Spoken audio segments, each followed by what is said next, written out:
দেশি পেঁয়াজের মৌসুম শেষ এবং আমদানি বন্ধ, এই দুই কারণে অস্থির হচ্ছে বাজার। সরকারি হিসাবেই মাত্র এক সপ্তাহে পেঁয়াজের দাম বেড়েছে 60%। প্রতি কেজি বিক্রি হচ্ছে 120 টাকা কেজি দরে। চড়া দামের জন্য সরবরাহ সংকটকে দায়ী করছেন ব্যবসায়ীরা। এমন পরিস্থিতিতে পেঁয়াজ আমদানির জন্য বাণিজ্য মন্ত্রণালয়ে সুপারিশ করেছে ট্যারিফ কমিশন। বাজারে চাহিদা মতো পেঁয়াজ কেনা গেলেও গুনতে হচ্ছে চড়া দাম। খুচরা বাজারে 1 কেজি পেঁয়াজ বিক্রি হচ্ছে 110 থেকে 120 টাকায়। চড়া দামের জন্য পেঁয়াজ কিনতে হিমশিম খাচ্ছেন ভোক্তারা। আর বিক্রেতাদের দাবি, চাহিদার তুলনায় সরবরাহ কমে যাওয়ায় পেঁয়াজের দাম বাড়ছে। দেশি বীজ দিয়ে খালি কি দেশ চলে ভাই? চলে না তো, ইন্ডিয়ান নাই, এই কারণে কেমনে বাজার একটু বেশি হবে ভাই। সব সরকারি বলে যে সব কিছু দাম কমাইবো, এটা বাড়াইবো, এটা কি কমাইবো, যে আসে লঙ্কায় যে যা এই বির হয়। রাজধানী সহ সারা দেশে পেঁয়াজ আসে মূলত পাবনা, ফরিদপুর এলাকা থেকে। মজুদ কমে যাওয়ায় সেখানেও দাম বাড়ছে বলছেন কৃষকরা। পেঁয়াজ যে পরিমাণ ছিল এখন অর্ধেকের কমে গেছে, বুঝলেন। যার যে ঘরে যেটুকু আছে এটুকুই দাম পাচ্ছে, মনে করেন বাইরে গেছে দাম। কিনতেও পারতেছি না, সাহসেও পাচ্ছি না, কুলিতেও পারতেছি না। দেশে পেঁয়াজের বার্ষিক চাহিদা 25 থেকে 27 লাখ টন, দেশীয় উৎপাদন প্রায় 21 লাখ টন। এই হিসাবে প্রতি বছর 6 লাখ টন পেঁয়াজ আমদানি করতে হয়। তবে দীর্ঘদিন আমদানি বন্ধ থাকা ও দেশি পেঁয়াজের মৌসুম শেষ হওয়ায় সংকট তৈরি হয়েছে বলে দাবি শ্যামবাজার পেঁয়াজ ব্যবসায়ীদের। তাদের মতে পরিস্থিতি উন্নয়নে আমদানির বিকল্প নেই। ইমিডিয়েট আইপি না পেঁয়াজ পাবেই না, তো পেঁয়াজই তো নাই, আসলেও তো নাই। যেরকম আমাদের দেশে সবসময় পেঁয়াজ 20% ঘাটতি থাকে, সেই ঘাটতিটা মনে করেন এবার হয়তো 10% বা 15% ঘাটতি ছিল, সেটা তো এখনও আছে। সেই ঘাটতিটা থাকাতে আজকে দেখেন পেঁয়াজ তো সাধারণ মানুষ তো পেঁয়াজ খাইতে পারতেছে না। পেঁয়াজের বাজার নিয়ন্ত্রণ ও মধ্যস্বত্বভোগীদের দৌরত্ব কমাতে আমদানি সুপারিশ করে সম্প্রতি বাণিজ্য মন্ত্রণালয়কে চিঠি দিয়েছে trade and tariff commission. Shahid Ahmed, independent news, Dhaka. পেঁয়াজের বাজার নিয়ে আলোচনা করতে আমাদের সঙ্গে যোগ দিচ্ছেন কনজিউমার্স অ্যাসোসিয়েশনের সভাপতি AHM শফিকুজ্জামান। জনাব শফিকুজ্জামান, আপনাকে স্বাগত জানাচ্ছি অর্থনীতি সারাদিনে। শুরুতেই জানতে চাই যে হঠাৎ করে কেন অস্থির হলো পেঁয়াজের বাজারের মূল কারণটা আসলে কি? মূল কারণটা হলো আমাদের পরিসংখ্যানগত কারণ, এবং এই যে পরিসংখ্যান যেটা বলা হচ্ছে উৎপাদন, এবং আমাদের কৃষি মন্ত্রণালয় থেকে আমরা অনেকদিন যাবৎ শুনে আসছি যে পেঁয়াজ এবার যথেষ্ট ভালো উৎপাদন হয়েছে। কিন্তু সত্যিকার অর্থে আমাদের এই ডাটার উপরে আমার যেহেতু আমি এর আগে সরকারে কাজ করেছি, ভোক্তা অধিকারে কাজ করেছি, বাণিজ্য মন্ত্রণালয়ে কাজ করেছি, সেখানে আমার যেটা আমি দেখেছি ফরিদপুর পাবনায় যখন পেঁয়াজের ক্রাইসিস, আমি সেখানে ফিল্ডে ভিজিট করেছি, সেখানে আমার যেটা অভিজ্ঞতা, সেখানে আমাদের এই যে পেঁয়াজ উৎপাদনের এই তথ্যটা এটি রিভিজিট করা দরকার। এবং আমরা প্রতি বছর মূলত অক্টোবর, নভেম্বর, ডিসেম্বর এই 3টা মাস আসলে ক্রাইসিস থাকে, এবং এই 3 মাসের আগে থেকেই আমাদের প্রায় 5 থেকে 6 লক্ষ টন যে ঘাটতি আছে সেটি সেই ঘাটতি পূরণের জন্য আমাদের আশেপাশের দেশ থেকে কিন্তু এটা আমদানি করা হয়। কিন্তু এবছর সরকারের এই তথ্য অনুযায়ী সরকার আইপি বন্ধ করে রেখেছিল, ইম্পোর্ট যে পারমিট সেটা বন্ধ করার কারণে আমাদের দেশি পেঁয়াজটা এখন ঘাটতি তৈরি হচ্ছে। এবং এই আগামী 1 থেকে 1.5 মাস যেটা আছে আমাদের নেক্সট মুড়ি কাটা পেঁয়াজ উঠতে জানুয়ারি 1st উইকে উঠবে, তার আগ পর্যন্ত কিন্তু এই ক্রাইসিস থাকবে। এবং বাণিজ্য মন্ত্রণালয় এবং ট্যারিফ কমিশন যে এখন আমদানির জন্য যে সুপারিশ করেছে, এই সুপারিশটা আমি মনে করি যে আরো আগে করা উচিত ছিল। এবং কৃষি মন্ত্রণালয় কৃষকরা পেঁয়াজের মূল্য পাচ্ছে না এই অজুহাতে আপনার যে আমদানি বন্ধ করেছে, সেই জন্য কিন্তু আজকে ভোক্তা অতিরিক্ত 50 থেকে 60 টাকা পার কেজি দরে তাকে এই পেঁয়াজ 18 কোটি মানুষ কিন্তু এটা সাফার করছে। এবং কৃষকরা যেটা উৎপাদন করা হচ্ছে 22 টাকা, সেটি তারা এর আগে আপনার 60-70 টাকা বিক্রি করেছিল, এটা যথেষ্ট ছিল। কিন্তু তখন আমরা যদি প্যারালাল অল্প অল্প করে আমদানি করতাম 2-3 মাসে 1 লাখ টন করে, তাহলে আপনার এই ক্রাইসিসটা হতো না। এখানে আমাদের এই পরিসংখ্যানগত যে উৎপাদনের তথ্য দেওয়া হচ্ছে সেখানে ঘাটতি আছে, এবং সেই ঘাটতির কারণে ঠিক যে মুহূর্তে আমদানির চিন্তা করছে, এই চিন্তাটা আসলে আরো 2 মাস আগে থেকে করলে এই সমস্যাটা হতো। কিন্তু যেটি বলছিলেন যে আমদানি বন্ধের কারণে যদি এই অবস্থার সৃষ্টি হয়ে থাকে, আপনার কি মনে হয় আমদানি করলে কি এই পেঁয়াজের বাজার আবার স্থিতিশীল হবে? অবশ্যই, কিন্তু এটি বড্ড দেরি হয়ে গেছে, কারণ এখনো ইন্ডিয়াতে আমাদের পার্শ্ববর্তী দেশে 26 টাকা পেঁয়াজের কেজি, আর আমরা এখানে 120 টাকা কিনছি। এখন যেটা হয় কি যে আপনার এই যে অক্টোবর মাসে প্রতি বছরের ক্রাইসিস থাকে, এবার একটু ক্রাইসিসটা যেহেতু নভেম্বরে হয়েছে, সেই জায়গায় যেটা আছে যে এখন যদি আমদানি করে, তখন একটা বিষয় হলো যে ভারত এখানে যদি মিনিমাম এক্সপোর্ট প্রাইস যদি বেঁধে দেয়, অর্থাৎ তারা যদি দামটা বাড়িয়ে দেয়, অথবা এর আগের বছরগুলোতে আমরা যেটা এক্সপিরিয়েন্স করেছি, একটা সময় ভারত কিন্তু টোটাল আমদানিও বন্ধ করে দেয়, তখন কিন্তু আমরা সত্যিকার অর্থে একটা ক্রাইসিস। সেক্ষেত্রে একটু জানতে চাই যে কৃত্রিম সংকট প্রতিরোধ এবং দাম নিয়ন্ত্রণে বাজারে কি পর্যাপ্ত নজরদারি আছে কিনা? আমরা তো প্রায় সময় দেখি যে বিভিন্ন পদক্ষেপ নেওয়ার পরেও কিন্তু সংকটের একটা অজুহাত ব্যবসায়ীরা বা সংশ্লিষ্ট কর্মকর্তারা দেখে থাকেন। সেক্ষেত্রে দাম স্থিতিশীল রাখতে সরকারি বা কি ধরনের ভূমিকা রাখা উচিত? না, এখানে তো যেমন বাজার মনিটরিং এর জন্য স্থানীয় প্রশাসন আছে এবং ভোক্তা অধিকার আছে, কিন্তু আপনার যদি স্বল্পতা থাকে, আপনার ডিমান্ড দিন আমাদের 7,000 টন পেঁয়াজ লাগে, সেখানে যদি পেঁয়াজের স্বল্পতা থাকে তাহলে তো আপনার এই মনিটরিং করে হবে না। আর একটা জিনিস আমি বিভিন্ন মিডিয়াতে দেখলাম, বলছে যে পেঁয়াজের মজুদ নাকি আছে। মজুদ যদি থাকে তাহলে তো আমাদের উচিত সেই মজুদগুলো উদ্ধার করা, এবং সেই জায়গায় যদি এরকম হাজার হাজার টন মজুদ থাকে তাহলে তো সেই জায়গাটা স্ট্রাইক করা দরকার। তবে যে জিনিসটা আমি আপনাদেরকে যেটুকু আমার এক্সপিরিয়েন্স থেকে বলতে পারি, পেঁয়াজের যে উৎপাদনের তথ্য দেওয়া হয়েছে সেখানে একটা মানে একটা একটু অতিরিক্ত দেখানো হচ্ছে, এবং সেই কারণে আজকের এই ক্রাইসিস। তবে এটা ঠিক যে আমাদের আমদানি নির্ভরতা কমাতে হবে, এই জন্য আমাদের সামার ভ্যারাইটি এবং আমাদের প্রোডাকশন যেটা বাড়ানো, সেখানে কৃষি মন্ত্রণালয়ের কাজ করার সুযোগ আছে। আমরা কৃষকদের যে ঋণ দিই, কৃষকরা সেই ঋণটা কৃষকের হাতে সরাসরি যায় না।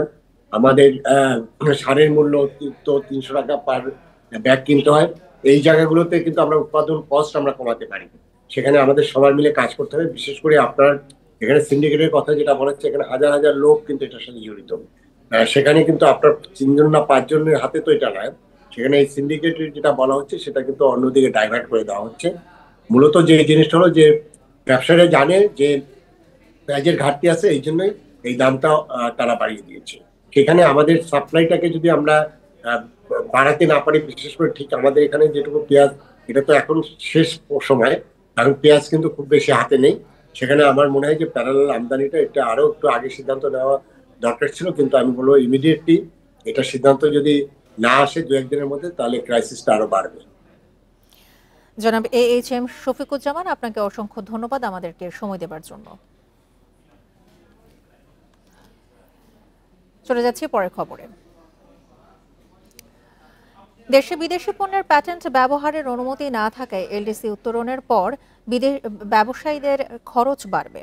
শনিবার রাজধানীতে এক সেমিনারে এই বিষয়ে উদ্বেগ জানান ব্যবসায়ীরা। তাদের মতে এই বিষয়ে দ্রুত ব্যবস্থা না নিলে বিদেশি প্রতিষ্ঠানের প্রযুক্তি ব্যবহারে ব্যয় আরও বাড়বে।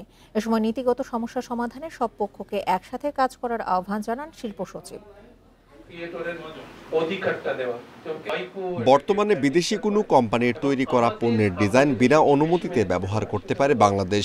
তবে 2026 সালের নভেম্বরে এলডিসি থেকে উত্তোলনের পর ব্যবসায়ীদের এসব পণ্য ব্যবহারে বাড়তি খরচ গুনতে হবে, যার সবচেয়ে বেশি প্রভাব পড়বে দেশের ওষুধ খাতে। ব্যবসায়ীদের মতে এলডিসি উত্তোলনের আগে এই কপিরাইট আইন সংশোধন করা না হলে ঝুঁকিতে পড়তে পারে উদ্যোক্তাদের ভবিষ্যৎ। একই সাথে দেশীয় উদ্ভাবন ও সৃজনশীল কাজে আইনি সুরক্ষা নিশ্চিতের নীতিগত পরিবর্তন আনা জরুরি বলে মনে করেন তারা। ডোমেস্টিক এই ক্রিয়েশন ইন্ডাস্ট্রি আছে, কপিরাইট প্রোটেকশন নিতে পারে, বাট এইটার ক্ষেত্রে যদি বাইরের কোনো কপিরাইট প্রোটেক্টেড কোনো কন্টেন্ট এটাতে অ্যাড করতে চায় বা এইটা দিয়ে কনভার্ট করতে চায়, তাহলে কিন্তু একটা সমস্যা হবে, কষ্ট বেড়ে যাবে।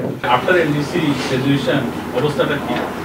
এখন তো সবাই বসে আছে যে মাইক্রোসফট বসে আছে, কালকে কিভাবে ধরবো, আপনার ইউনিলিভার বসে আছে, কালকে কিভাবে ধরবো, আমাদের ব্যাট যেটা যে টোবাকো, ওরা বসে আছে কিভাবে ধরবো।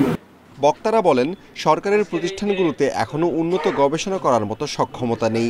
এছাড়া বিশ্ববিদ্যালয়গুলোতেও উদ্ভাবন নিয়ে তেমন আলোচনা হয় না।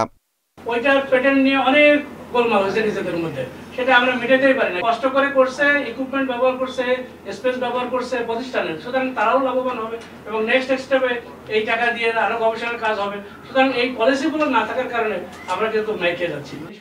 এই সমস্যা সমাধানে সরকারের সাথে সব ব্যবসায়ী সমন্বিতভাবে কাজ করার আহ্বান জানান বক্তারা। Amirul Islam, independent news, Dhaka. গেল সপ্তাহ জুড়ে টানা দরপতন হয়েছে দেশের শেয়ার বাজারে। এ সময় ঢাকা স্টক এক্সচেঞ্জের প্রধান সূচক DSEX 3.01% কমেছে। পাশাপাশি DSE-তে লেনদেন হওয়া 87% সিকিউরিটিজের দরপতন হয়েছে। দরপতনের ফলে ডিএসইর বাজার মূলধন 8.5 কোটি টাকারও বেশি কমে গেছে। তবে দৈনিক গড় লেনদেনের পরিমাণ কিছুটা বেড়েছে। সপ্তাহের প্রতি কার্যদিবসে ডিএসইতে গড়ে লেনদেন হয়েছে 484 কোটি 44 লাখ টাকা। গত সপ্তাহে ডিএসইএক্স সূচক আগের সপ্তাহের তুলনায় 154.28% কমে 4,968 পয়েন্টে দাঁড়িয়েছে। আগের সপ্তাহে যা ছিল 5,122 পয়েন্ট। অন্যদিকে চট্টগ্রাম স্টক এক্সচেঞ্জের সার্বিক সূচক গত সপ্তাহে 2.29% কমে 13,959 পয়েন্টে দাঁড়িয়েছে। গাজীপুরের টঙ্গীতে আগুনে পড়েছে তুলার গুদাম। ফায়ার সার্ভিসের 7টি ইউনিট 2 ঘন্টার চেষ্টায় আগুন নিয়ন্ত্রণে আনে। বেলা 11:30টার দিকে মিলগেট এলাকার একটি তুলার গুদামে আগুনের সূত্রপাত হয়। মুহূর্তেই আগুন ছড়িয়ে পড়ে পাশের অন্য একটি গুদামে। খবর পেয়ে প্রথমে টঙ্গী ফায়ার স্টেশনের 2টি ইউনিট কাজ শুরু করলেও পরে সেখানে যোগ দেয় আরও 5টি ইউনিট। গাজীপুর ফায়ার সার্ভিসের উপসহকারী পরিচালক মোহাম্মদ মামুন জানান, পানি সংকটের কারণে আগুন নিয়ন্ত্রণে আনতে বেগ পেতে হয়। আগুনের সূত্রপাত ও ক্ষয়ক্ষতির পরিমাণ তদন্ত শেষে জানা যাবে বলেও জানান তিনি।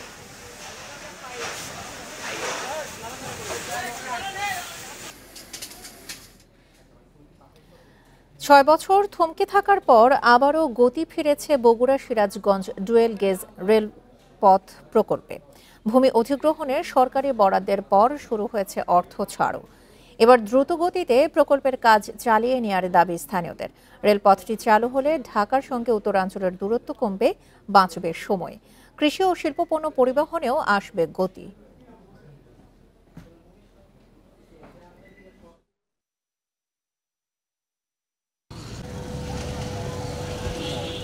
বগুড়া থেকে সিরাজগঞ্জ সরাসরি রেলপথ না থাকায় ট্রেনগুলোকে সান্তাহার, নাটোর ও ঈশ্বরদী হয়ে প্রায় 120 কিলোমিটার ঘুরে চলাচল করতে হয়।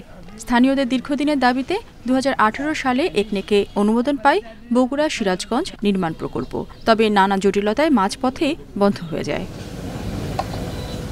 প্রায় 6 বছর পর এবছরের জুনে ভূমি অধিগ্রহণের জন্য অর্থ বরাদ্দ দেওয়া হয়। এই রেলপথ চালু হলে ঢাকার সঙ্গে উত্তরাঞ্চলের দূরত্ব কমবে প্রায় 112 থেকে 130 কিলোমিটার, সময় বাঁচবে প্রায় 4 ঘন্টা।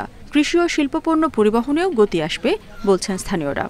এই লাইনটি হলে খুব তাড়াতাড়ি উত্তরবঙ্গের সাথে সিরাজগঞ্জ বা ঢাকার যোগাযোগ খুব দ্রুত হবে, সময় বাঁচবে, অর্থ বাঁচবে। বগুড়া থেকে যখন আমাদের মাল আমরা ট্রাকে নিয়ে আসি, আমাদের ক্যারিং খরচটা বেশি পড়ে। আর যখন আমরা এই কাঁচামালটা যখন আমরা ট্রেনের মাধ্যমে নিয়ে আসবো, আমাদের ক্যারিং খরচ অর্ধেক হয়ে যাবে। প্রকল্পের ব্যয় ধরা হয়েছে 5,589 কোটি 70 লাখ টাকা। ভূমি অধিগ্রহণের জন্য বরাদ্দ দেওয়া হয়েছে 1,920 কোটি টাকা। সিরাজগঞ্জ অংশের ক্ষতিগ্রস্ত ভূমি মালিকদের অর্থ দেওয়া শুরু হয়েছে। আমাদের অংশে অধিগ্রহণকৃত জমির মূল্য 1,127 কোটি টাকা, রেলওয়ে থেকে 950 কোটি টাকা পেয়েছে। আমরা ইতিমধ্যেই অধিগ্রহণকৃত জমির মূল্য পরিশোধ করা শুরু করেছি। প্রকল্পের অধীনে 9টি নতুন রেলওয়ে স্টেশন তৈরি করা হবে, যার মধ্যে 4টি সিরাজগঞ্জে ও 5টি বগুড়ায়। সিরাজগঞ্জের রায়পুর স্টেশনকে কেন্দ্র করে জংশন করার দাবি স্থানীয়দের। Independent news. উত্তরাঞ্চলে নৌপথে পণ্য পরিবহনের সুবিধা বাড়াতে পাবনার নগরবাড়িতে চালু হলো আধুনিক নদী বন্দর।